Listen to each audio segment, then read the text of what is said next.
잠언 1장 1절로 9절의 말씀입니다. 다윗의 아들 이스라엘 왕 솔로몬의 잠언이라. 이는 지혜와 훈계를 알게 하며 명철의 말씀을 깨닫게 하며. 잠언 1장 1절로 9절의 말씀입니다. 3절 같이 읽겠습니다. 지혜롭게 공의롭게 정의롭게 정직하게 행할 일에 대하여 훈계를 받게 하며 어리석은 자를 슬기롭게 하며 젊은 자에게 지식과 근신함을 주기 위한 것이니 지혜 있는 자는 듣고 학식이 더할 것이요 영원한 잠언과 비유와 지혜 있는 자의 말과 그 오묘한 말을 깨달으리라. 여호와를 경외하는 것이 지식의 근본이거늘 미련한 자는 지혜와 훈계를 멸시하느니라. 내 아들아, 내 아비의 훈계를 들으며 내 어미의 법을 떠나지 말라. 이는 내 머리에 아름다운 관이요 내 목에 금사슬이니라. 아멘. 우리 따스한 가족들에게 책 한 권을 소개하고 싶습니다. 내 삶을 바꾼 한 구절, 내 삶을 바꾼 한 구절이라고 하는 박총 전사님의 책입니다. 이 전사님이 고전과 만화책, 시와, 문학, 인문학, 사회, 생태, 미학, 광범위한 책을 섭렵을 하셨습니다. 또 설교자의 메시지, 노조원의 연설, 찬송가, 심지어 가요까지 자신의 삶에 영향을 끼친 이 한 구절 한 구절을 모아놓은 참 주옥 같은 책입니다. 가정의 달에 읽기 참 좋은 책이죠. 이분이 만성 우울증과 공황장애를 겪고 있을 때 이 한 영성가의 이 책의 한 구절을 읽고서 이 책의 그 한 구절이 그의 중년의 위기를 넘기게 되었다고 합니다. 그 한 구절을 소개할게요.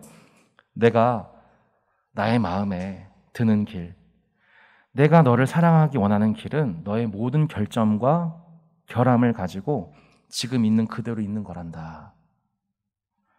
결함을 지닌 자신의 모습 그대로 사랑하기를 바라시는 하나님의 사랑의 방식을 거부하던 자신을 내려놓기까지 40년이 넘게 걸렸대요. 마침내 자신을 용납하고 자신과의 화해를 경험한 그 순간 그의 중년 인생을 재도약하게 되는 계기가 되었다고 고백합니다. 내 삶을 바꾸는 한 구절. 우리 인생의 중요한 골목마다 하나님께서 그렇게 내 인생을 바꾸는 한 구절의 말씀으로 여러분 가운데에 예비하시고 만나주시는 은혜가 있기를 바랍니다. 오늘 읽은 잠언은 내 삶을 바꾸는 한 구절, 오리지널 버전이에요. 여러분, 당시 이스라엘뿐만 아니고 고대 근동 사회에서는 이렇게 지혜의 잠언집, 내 삶을 바꾸는 한 구절들을 모아서 후대를 교육하곤 했습니다. 여러분 기억하시듯 탈무드 아시죠? 또 명심보감 아시죠? 잠언에 나오는 여러 가지 말씀들은 물론 솔로몬이 지은 것이지만 솔로몬 고유의 창작이라기보다는 당시 이스라엘과 고대 근동 지역에서 속담과 격언으로 내려오던 한 구절 한 구절을 모아놓은 그런 책입니다. 당시 이 박총 작가처럼 세계 여러 지식들을 섭렵했던 솔로몬이 대부분 그것을 기록했고 그 외에 지혜자 혹은 지혜자들 혹은 아굴, 르무엘의 어머니 등의 잠언들이 후세대 사람에 의해서 재편집되어서 우리에게 남겨진 것이죠. 여러분, 하나님께서 그에게 지혜를 사랑하는 마음을 주었습니다. 열왕기상 4장 29절로 34절 말씀에 이렇게 나와 있죠. 같이 한번 읽어볼까요? 하나님이 솔로몬에게 지혜와 총명을 심히 많이 주시고 또 넓은 마음을 주시되 바닷가의 모래같이 하시니 솔로몬의 지혜가 동쪽 모든 사람의 지혜와 애굽의 모든 지혜보다 뛰어난지라. 그는 모든 사람보다 지혜로워서 에스라 사람 에단과 미올의 아들 헤만과 갈골과 다르다보다 다름으로 그의 이름이 사방 모든 나라에 들렸더라. 그가 잠언 3,000가지를 말하였고 그의 노래는 1,005편이며 그가 또 초목에 대하여 말하되 레바논의 백향목으로부터 남에 나는 우슬초까지 하고 그가 또 짐승과 새와 기어다닌 것과 물고기에 대하여 말한지라. 아멘. 여러분, 우리는 이 솔로몬의 잠언 생각하면 다니엘과 더불어서 하나님께 지혜를 받아서 공부 잘하고 출세한 왕으로 생각하고 우리 자녀들에게도 이런 지혜 달라고 다니엘처럼 되게 해달라고 그렇게 기도하지만 실제로 그가 누렸던 지혜와 총명의 근원이 하나님께로부터 왔다는 것에 주목하지 않는 경우가 많습니다. 그는 문학이나 음악이나 식물이나 동물에 관한 조예까지 그 지식과 지혜가 미치지 않은 영역이 없었습니다. 특별히 오늘 읽은 잠언 1장 3절에 보시면 이렇게 나와 있죠. 지혜롭게, 공의롭게, 정의롭게, 정직하게 행할 일에 대하여 훈계를 받게 한다. 이렇게 나와 있습니다. 여러분, 잠언이 말하는 지혜는 매우 실용적인 지혜예요. 실제로 이스라엘 사회에서 실용적인 삶의 적용, 실제적인 삶의 적용, 필요한 영역들이 다 이 영역들입니다. 여러 왕으로서, 정치인으로서 나라를 다스리는 가운데 솔로몬이 가장 먼저 구했던 것이 여러분 지혜였죠? 수많은 이웃들과의 관계 속에서 의롭고 선한 관계를 맺는 것을 우리가 공의라고 합니다. 백성들 간의 수많은 송사거리, 법정 분쟁을 해결하는 능력을 우리가 정의라고 합니다. 그리고 재물을 다루는 경제 분야에서 가장 필요한 덕목이 무엇입니까? 그것은 정직입니다. 다윗의 아들 이스라엘 왕 솔로몬은 이스라엘의 왕이 되시는 하나님의 대리자로서 한 나라가 바로 세워지기 위해서는 이스라엘의 모든 영역 가운데 정치, 경제, 사회, 교육, 문화 모든 영역 가운데 이 지혜가 세워져야 함을 알았습니다. 그리하여 장차 올 다음 세대 청년들에게 어리석은 자를 슬기롭게 하며 젊은 자에게 지식과 근신함을 주기 위해서 편집한 지혜의 책이 잠언인 것이죠.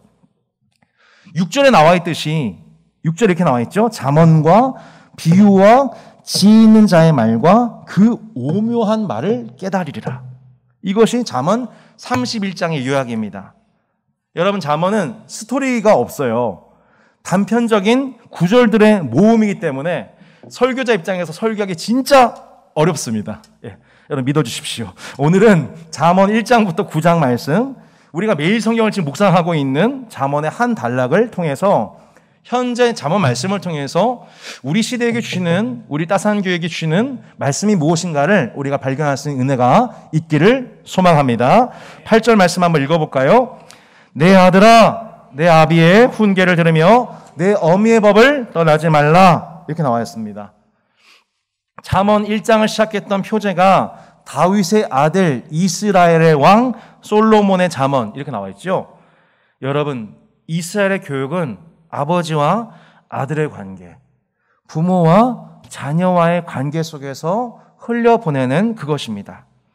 잠언 1장부터 9장을 보면은 총 10차례에 걸쳐서 이 오늘 잠언의 기자가 내 아들아, 내 아들아, 내 사랑하는 아들아, 이렇게 애정을 가지고 설득하는 아버지 이 기자의 권면을 보게 됩니다.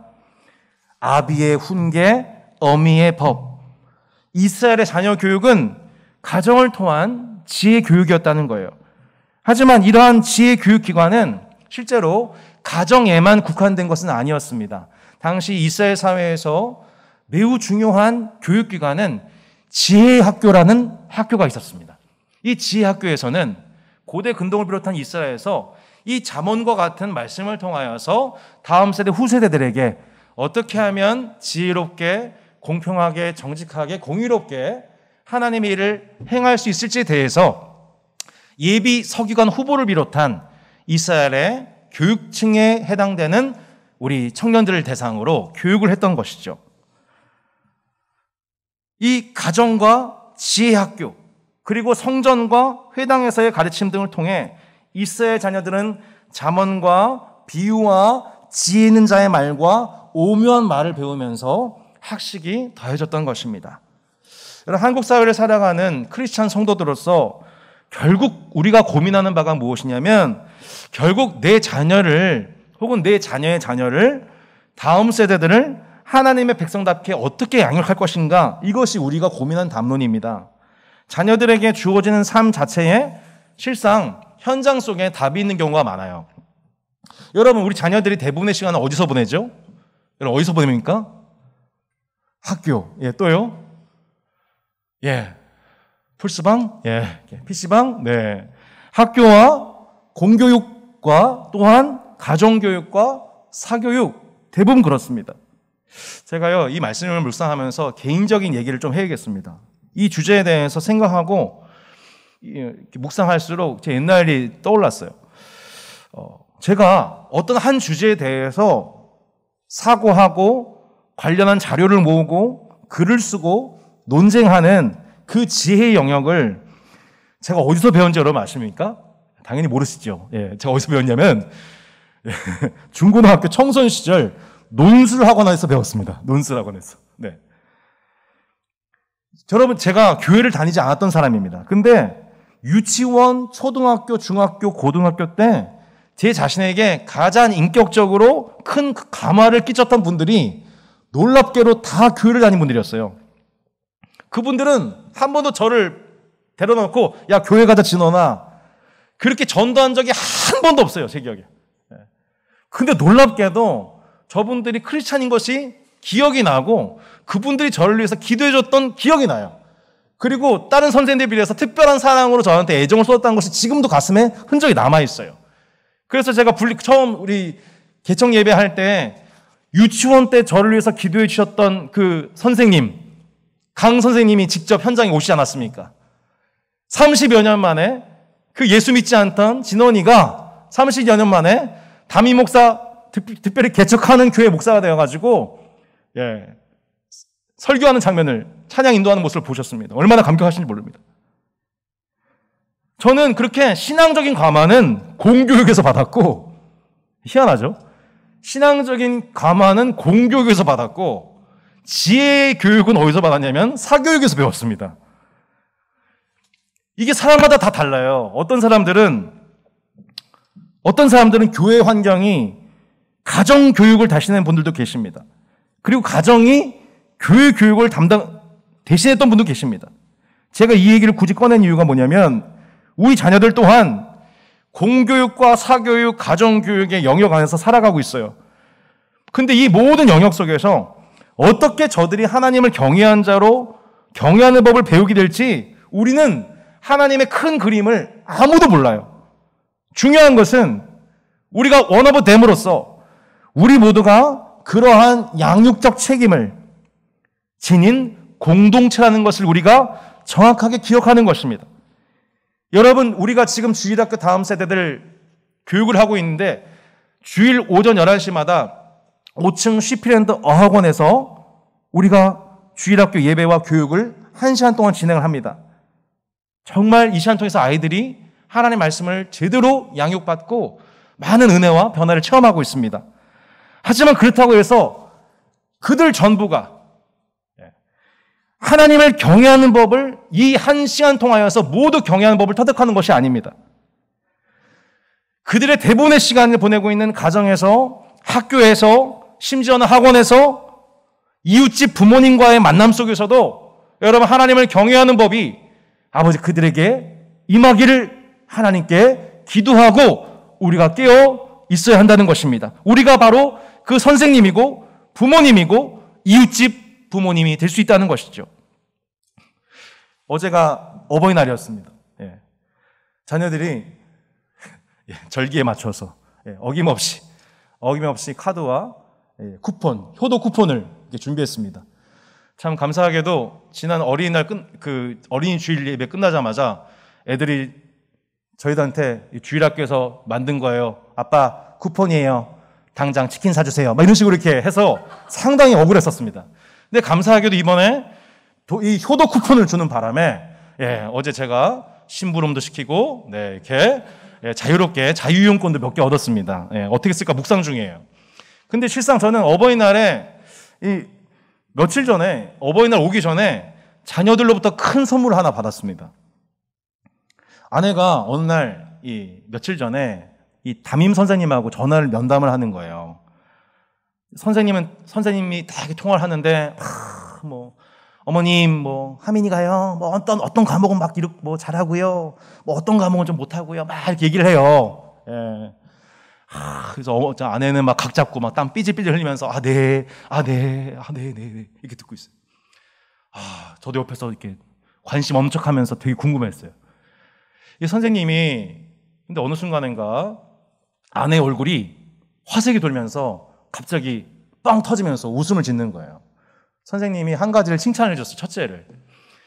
첫째를 칭찬해 주신 게 무슨 내용이 뭐였냐면 이런 거였어요. 저희 학급에 돌봄이 필요한 아이가 있는데 이 돌봄이 필요한 그 아이가 유독 첫째를 따른다는 거예요. 그 돌봄이 필요한 그 아이가 하민이가 없는 날에는 너무 슬퍼한다는 거예요. 그래서 그 돌봄을 해주는 교회를 다니는 하민이가 너무 칭찬해주고 싶다는 거를 아내한테 얘기를 해주는 거예요. 근데 그 얘기를 아내가 듣고서 얼굴이 확 펴진 거예요. 그 전까지 뭐 이거 못해요, 저거 못해요. 그때 스트레스 받은 거 다 날라갔어요. 예, 저도 엄청 긴장했었거든요. 전화를 끊고 아내가 두 번째 담임 선생님, 이제 둘째 담임 선생님과 전화를 했습니다.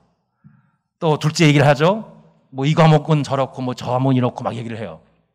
근데 그 선생님이 또 둘째를 칭찬해 주셨는데 뭐라고 칭찬했는지 여러분 느낌이 확 오세요? 안 오시나요? 네. 똑같은 내용으로 둘째가 돌봄이 필요한 그 친구를 둘째가 너무 잘 돌봐줘요. 선생님으로서 그게 너무너무 고마워요. 그 얘기를 해주신 거예요.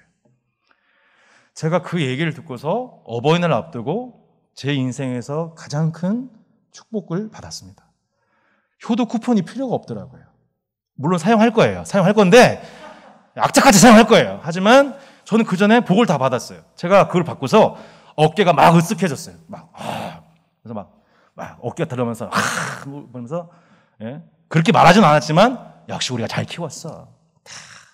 그러다가 제가 잠깐 묵상을 했던데 생각해보니까 이 지혜가 어디서 왔을까를 생각해봤어요. 했더니 저는 그렇게 애들을 가르쳐 본 적이 없어요. 부끄럽게도. 도대체 얘 둘이 어디서 영향을 받은 것인가? 나는 그런 걸 돌보 이렇게 학교 가면 돌봄이 필요한 친구가 있는데 그 친구 있으면 연약한 자를 잘 돌봐주자. 그렇게 구체적으로 지침을 준 적이 없어요. 근데 그렇게 행할 수 있었던 그 지혜가 어디서 온 걸까? 그게 저한테 온 게 아니고 주일학교 교회 교육에서 왔더라고요. 이 친구들이 지난 교회에서부터 이 따스한 교회 주일학교 교육 받으면서 저는 그 순간을 기억하지 못하지만 그때 주일학교 때 만났던 선생님이 가르쳐준 그 한 가지 교훈, 한 가지 잠언, 지혜 있는 말, 그것을 받아두었다가 그것을 적용한 그 결과가 바로 그것이었다는 것이죠. 성도 여러분,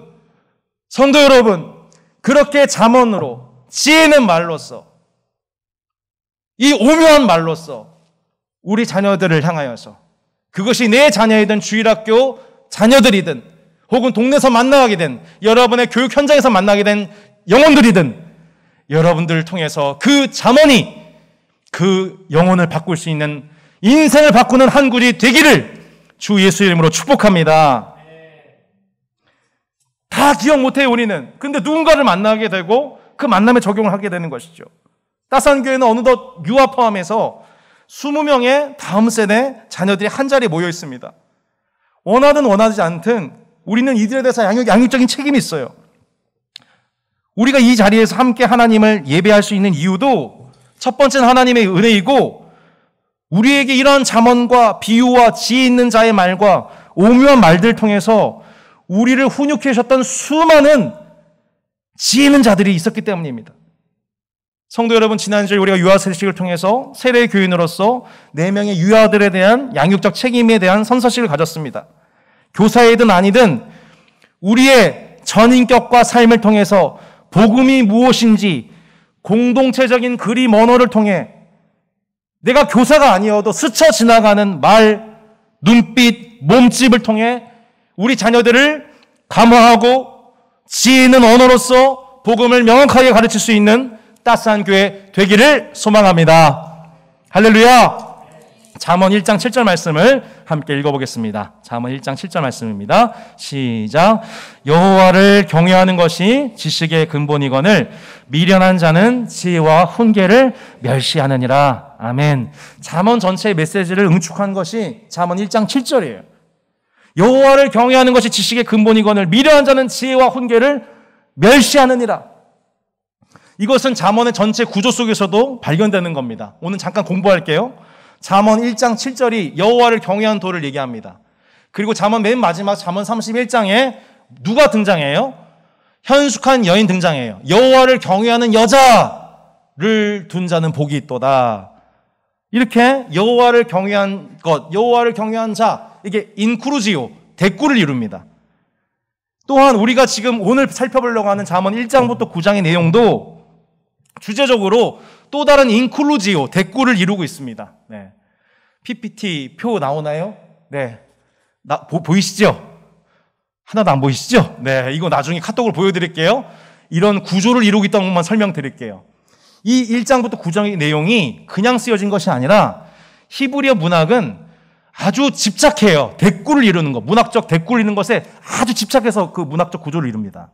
근데 그 중간에 해당되어진 4장과 5장의 내용이 뭐냐면 4장은 지혜를 얻으라. 5장은 뭐냐면 음녀를 따르지 말아라. 이 얘기예요. 이게 핵심 메시지. 1장부터 9장의 핵심 메시지가 뭐라고요? 첫 번째 뭐라? 지혜를 얻으라. 5장이 뭐예요? 음녀를 피하라. 4장이 뭐라고요? 지혜를 얻으라. 제 말 잘 안 들으시나요, 여러분? 지혜를 뭐라고요? 지혜를 얻으라. 자, 4장의 내용이 뭐예요? 5장이 뭐예요? 음녀를 피하라. 음녀를 피하라. 이 내용이에요. 네. 여러분, 이 지혜를 계속해서 의윤화해서 잠언은 얘기합니다. 잠언 31장에 이 지혜로운 여인, 현숙한 여인에 대한 묘사는 정말 그런 여성을 이상형으로 품으라는 뜻이 아니에요. 지혜를 의인화한 거예요. 이해하셨죠? 지혜를 여성화한 거예요. 그러니까 제발 잠언 31장에 현숙한 여인 달라고 기도하지 마십시오, 여러분. 응답받기 어려워요. 제 친구 42년째 응답 못 받고 있어요, 여러분. 아버지 솔로몬이 계속해서 아들에게 소리치고 있는 거예요. 지혜가 제일이야, 지혜가. 지혜를 얻어야 돼. 동주 형제가 제일 좋아할 만한 말씀입니다. 조지의 자매, 그죠? 예. 지혜를 높여야 돼. 그러면 지혜가 너를 높여줄 거야. 지혜를 품어야 돼. 지혜를. 계속해서 아버지가 무슨 얘기하고 있어요? 지혜를 소개해주고 있어요. 그런데 이 지혜라는 여인을 선택하는 것과 동시에 아들에겐 또 다른 유혹이 있어요. 그게 뭐예요? 지혜가 아닌 음녀의 유혹이에요. 잠언 5장의 내용이에요. 지혜를 소개시켜줬는데 이 아들이 자꾸만 이 음녀의 게임에 넘어가는 거예요. 음녀가 말을 기가 막히게 잘해요. 유혹을 잘해요. 아름다워요. 근데 결국에는 그 음녀를 따라가게 되면 아들은 어떻게 되는 거예요? 사지로 떨어지게 되는 거예요. 수월로 떨어지게 되는 거예요. 어떻게 아버지가 이걸 경계하지 않을 수 있겠어요? 아버지가 그래서 이렇게 얘기하고 있습니다. 아버지의 두려움을 이렇게 얘기해요. 두렵건대 내 존영이 남에게 잃어버리게 되며 내 수완이 잔인한 자에게 빼앗길까 될까 하노라. 두렵건대 타인이 내 재물로 충족하게 되며 내 수고한 것이 외인의 집에 있게 될까 하노라. 두렵건대 마지막에 이르러 내 몸 내 육체가 쇠약할 때에 내가 한탄하여 말하기를 내가 어찌하여 훈계를 싫어하며 내 마음이 꾸지람을 가벼이 여기고 내 선생의 목소리를 청종하지 아니하며 나를 가르친 이에게 귀를 기울이지 아니하였던고 많은 무리들이 모인 중에서 큰 악에 빠지게 되었노라 하게 될까 염려하노라. 3번에 걸쳐서 두렵다 두렵다 두렵다 내 아들아. 아버지가 가장 두려운 바를 얘기합니다. 뭐예요? 지혜가 아니라 음녀의 유혹에 빠지게 되었을 때 그가 아버지께로부터 물려받은 아들로서의 모든 것들을, 모든 축복들을 다 날아가게 된다는 거예요. 생명이 짧아지고 재물과 수고한 것들이 다 날아가고 그의 생의 마지막 때에 후회하게 될 것을 두려워합니다. 여러분 생각해 보세요. 역사상 가장 지혜롭고 가장 정의로웠고 가장 부유했고 이방 왕들이 그 비결을 묻기 위해서 멀리서 찾아왔던 솔로몬이 하나님께서 금하신 것들 하나하나 음녀의 속삭임에 넘어가기 시작했습니다. 음녀의 속삭임 속에 하나님께서 금하신 이방 여인들 1000명을 첩으로 두기 시작합니다. 은금을 많이 쌓아두기 시작합니다. 애굽으로 돌아가서 군마를 많이 얻어옵니다. 하나님께서 왕에게 금하신 3가지 명령이 무엇입니까? 바로 그 3가지입니다. 은금 많이 두지 말아라. 여자 많이 두지 말아라. 많은 병마 구하기 위해서 애굽으로 돌아가지 말아라.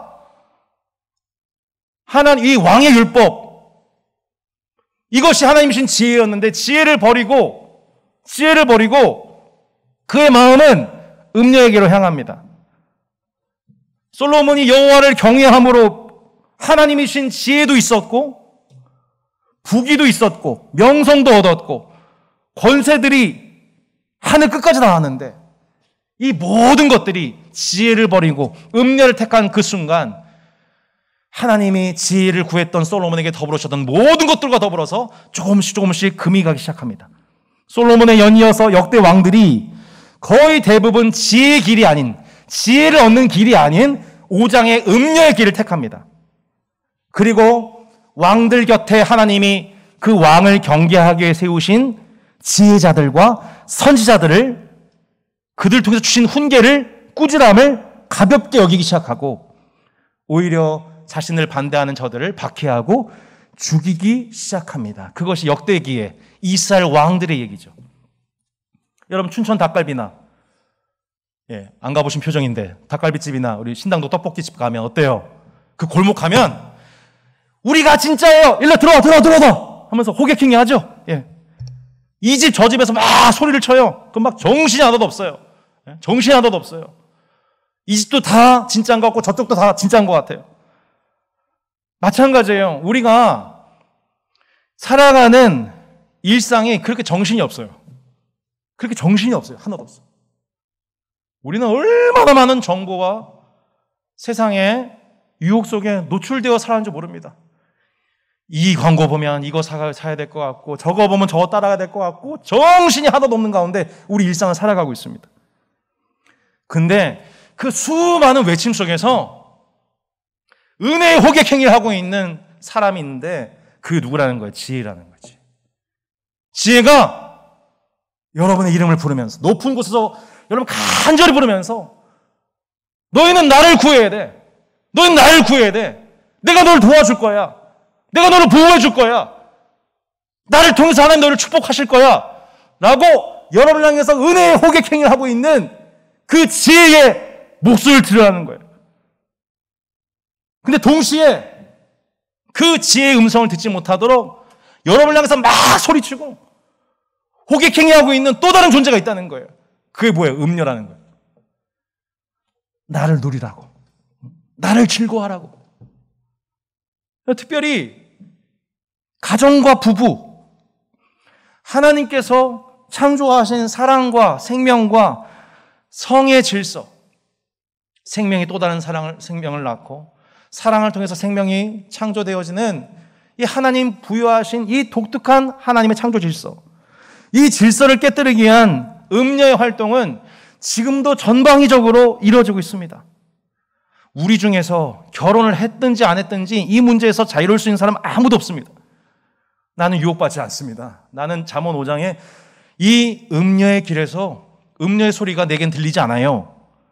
나는 범죄하지 않을 겁니다라고 장담할 사람 아무도 없습니다.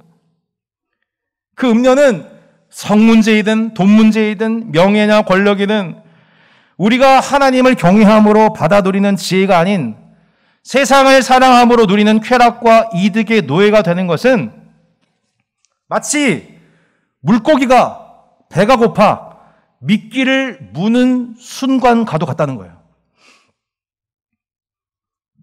마치 물고기가 배가 고파서 미끼를 무는 그 순간과도 같다는 거예요. 예상치 못한 순간, 전쟁 중에 예상치 못한 순간, 예상치 못한 곳에서 날아오는 화살과도 같다는 거예요. 여러분, 물고기가 눈앞에 있는 미끼를 물지 않을 수 있는 법, 예상할 수 없는 적군의 화살을 방비할 수 있는 길이 있을까요? 그게 뭐라는 거예요? 그 길이 있다는 거예요.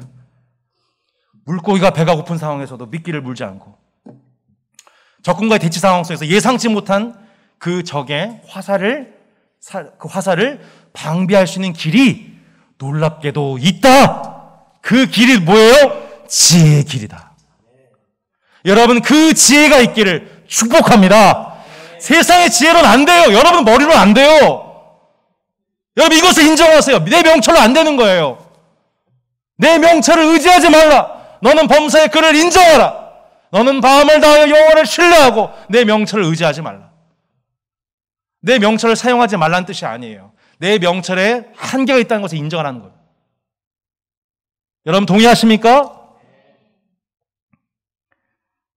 여러분 어떻게 물고기가 미끼를 안 물어요? 어떻게 그 화살을 안 맞을 수 있겠냐고요. 안 돼요, 안 돼. 우리 힘은 안 돼요. 이 문제는 안 돼요. 근데 잠언 4장에 지혜를 얻으라. 지혜가 제일이니 지혜를 얻으라. 지혜를 사랑하라. 지혜를 품으라. 지혜를 붙들라. 그래야만 그 지혜가 너를 높여줄 것이다. 너를 보호해줄 것이다. 하늘의 지혜는 가능한 줄로 믿습니다. 제가 이 말씀을 생각해 보면서 제가 예수님 믿은 지 이제 22년이 됐거든요. 근데 개척 목회자가 되고 어느덧 3년 차에 들어섰어요. 제가 이 말씀이 저한테 너무 제 삶을 후벼파는 말씀이에요. 왜냐하면 지금도 저는 개척하고 나서 개척하는 순간부터 지금까지 하나님이 너무 많은 은혜를 주셨어요. 예수 믿는 순간부터 또 개척 목회하고 이제 3년째 접어드는 이 순간까지 하나님이 안 주신 것이 없고 한 번도 부족함이 없게 하셨고 내 생각한 것 이상 넘치로 늘 하셨어요. 하나님은 여호와를 경외함으로 누리게 하시는 은혜가 너무너무 풍성해요. 근데 문제는 뭐냐면 내 자신이 하나님을 경외함으로 주신 지혜와 기타 여러 가지 것들을 누리게 되는 그 순간 도리어 경외함에 대신은 하나님에 대한 경외 감각은 잊어버리고 그분을 경외함을 잊어버리게 되면 어떻게 될까요? 그간 하나님이 주셨던 은혜와 지혜를 힘입어 누리고 있던 모든 것들이 감사하지 않게 되는 거예요. 내게 주어진 그 모든 것들이 하나님이 주셔서 너무 감사했던 것들이 더 이상 감사하지 않은 거예요. 그리고 내가 지금 누리지 못하고 있는 세상의 것들, 잘 들리지 않던 음료의 소리와 유혹이 갑자기 크게 들리는 거예요. 그리고 그것에 주목하기 시작하는 거예요. 아, 내가 누리지 못하고 있는 것도 있었네. 하나님이 금하고 계신 것이 있었지. 아, 저게 더 부러워 보이는데? 형통해 보이는데? 그 세상의 즐거움에 내 마음이 유혹과 탐심이 생기기 시작하는 거예요. 세상 사람들 음료와 더불어서 즐거워하고 있는 것이 보이고 그럼 어느 순간 막 부러워 보이기 시작하는 거예요. 그간 여호와를 경외했을 때는 아무 부족함이 없었습니다. 내가 누리고 있던 감사를 만족 못하고 누리지 못하고 있는 것들로 인해 불행하다고 여겨지기 시작하는 거예요. 그 순간 뭐가 오는 거예요? 미끼를 물어버리는 거예요. 미끼를 물어버린 거예요. 여러분 한번 미끼를 물고기가 물게 되면 어떻게 될까요? 둘 중에 하나예요. 먹잇감이 되거나 한참 동안 그 미끼를 빼기 위해서 몸부림치다가 피를 철철 흘리고 간신히 살아남거나. 여러분, 그럼에도 여러분 그 미끼 무시겠습니까? 그 미끼 걸리지 않고 사는 법에 귀 기울이고 살아가야 하지 않겠습니까? 라고 오늘 잠언이 우리에게 말씀하고 있는 것입니다.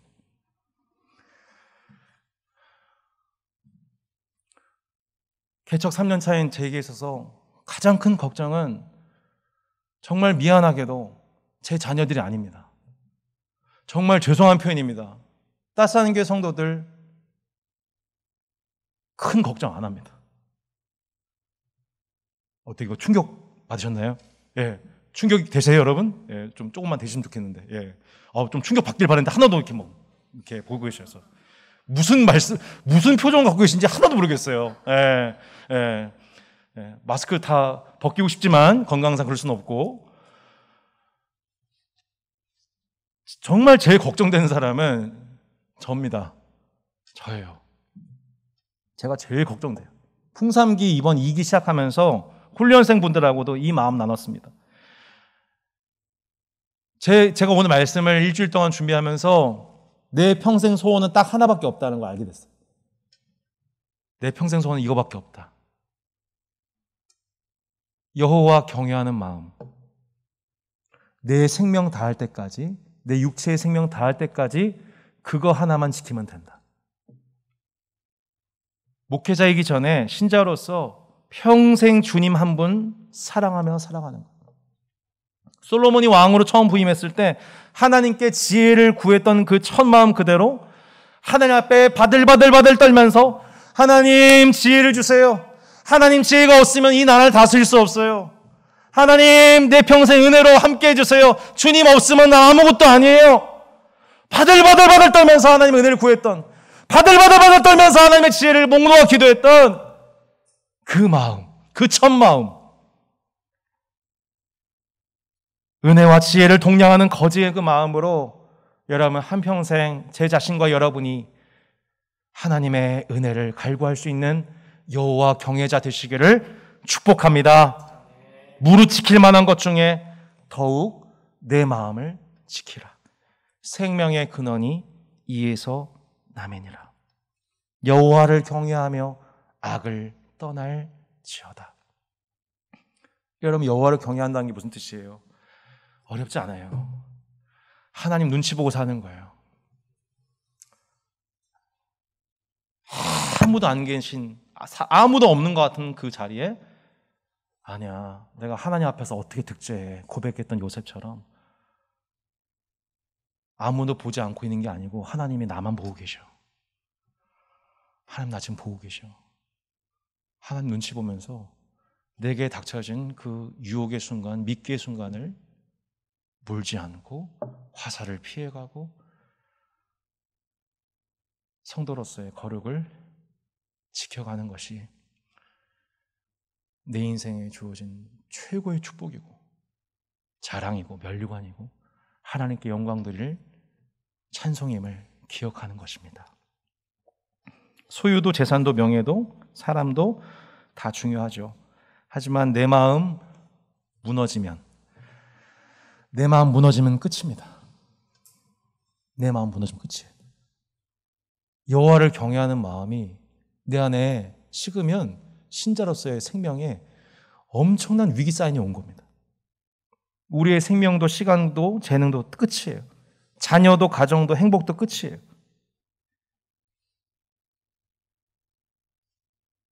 신자로서의 삶은 승진을 했든 안 했든 진로가 풀렸든 잘 안 풀렸든 월급이 더 뛰었든 안 뛰었든 그 여호와를 경외한 첫 마음 지키기 위한 영적 사투입니다. 신자된 자녀에게 심어줘야 하는 단 한 가지 가르침이 있다면 여호와를 경외하는 것이 모든 것의 근본이다. 이 한 가지 계명인 것입니다. 잠언이든 비유이든 심오한 말이든 무슨 지식이든 다 좋아요. 간증도 다 좋아요. 그 모든 것 다 총동원해서 우리 자녀들로 여호와를 경외하게 하십시다. 우리 마음속에 여호와 경외를 지키기 위해 영적인 싸움을 지켜갑시다. 내 모든 삶의 영역 가운데 하나님의 통치, 하나님의 지혜가 예전보다 지금이 더 필요함을 인정하고 내가 내 삶을 지켜갈 명철과 지혜가 부족함을 인정하고 후히 주시고 꾸짖지 아니하신 하나님께 구하십시오. 그러면 풍성하게 부어주실 것입니다. 우리가 속한 정치, 경제, 사회, 교육, 언론, 문화 모든 영역 속에서 하나님의 지혜 있는 자들이 계속해서 여호와를 경외할 수 있도록 하늘의 지혜를 이 세상에 공급할 수 있도록 서로를 격려하며 깨어 기도하기를 소망합니다. 성도들 간에 피차 하나님 말씀을 생각나게 하고 가르치고 적용하는 지혜가 우리 교제 가운데 충만하기를 원합니다. 자녀들에게 너희는 이렇게 하나님 믿어야 돼, 저렇게 믿어야 돼. 예. 여러분, 꼰대와 리더의 차이가 뭡니까? 예. 꼰대는 말만 해요. 자기 책임이 없어요. 하지만 리더는 뭐합니까? 책임을 집니다. 자기가 먼저 그렇게 행합니다. 따라오는 거죠.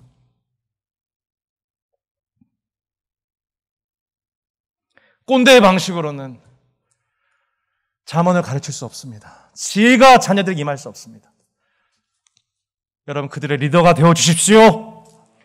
여러분이 먼저 여호와 경외하는 마음을 힘써 지켜 주십시오. 그러면 자녀들이 그 여호와 경외하는 법을 사교육이나 공교육이나 교회 교육이나 삶의 어떤 모양에서라도 그 하나님의 지혜를 구하고 있는 여호와 경외자로 말미암아 그들이 신앙의 유산을 물려받게 될 것을 소망하고 우리는 믿습니다. 이러한 성도가 결국 이 땅의 소망입니다. 우리 옆에 분들에게 좀 인사해 주시겠습니까? 당신이 이 땅의 희망이세요 라고 인사해 주시면 감사하겠습니다. 시작. 당신이 이 땅의 희망이세요. 네. 너무 슬퍼요 지금 표정이. 좀 소망을 가지고 인사하겠습니다. 당신이 이 땅의 희망이세요. 오늘 저녁 각 가정별로 이 땅에 희망이 되는 성도의 삶을 간증하고 말씀을 격려하며 함께 기도하는 가정 예배를 여러분 설계해 주십시오. 혹은 잠언 말씀을 묵상하는 개인 큐티 시간을 회복하십시오. 잠언은 맥락이 없어요. 그래서 잠언 말씀을 요즘 청년들은 별로 안 좋아해요. 꼰대처럼 느껴져요. 답전 것 같아요. 답 다 정해놓고서 긍정적인 말 모아놓은 것 같아요. 여러분들 그렇게 말씀 보시면 유익이 없어요. 잠언 자체는 맥락이 없어요. 하지만 여러분의 삶이 잠언의 맥락입니다. 믿으십니까? 네. 여러분의 삶이 잠언의 맥락이에요. 여러분 삶 속에서 그 맥락 안에서 지혜 있는 자의 말을 들으십시오. 지혜가 여러분을 부르고 있는 그 음성을 들으십시오. 아무것도 보이지 않는데 그 전쟁통에서 그 화살을 방비하게 하고 그 미끼를 물지 않게 하는 하늘의 지혜가 여러분을 향해서 부르고 있음을, 여러분 인생 중요한 골목 순간순간마다 지혜가 여러분을 부르고 있음을, 하나님이 예비하신 지혜가 여러분 그때마다 여러분의 부어진 은혜가 있기를 축복합니다.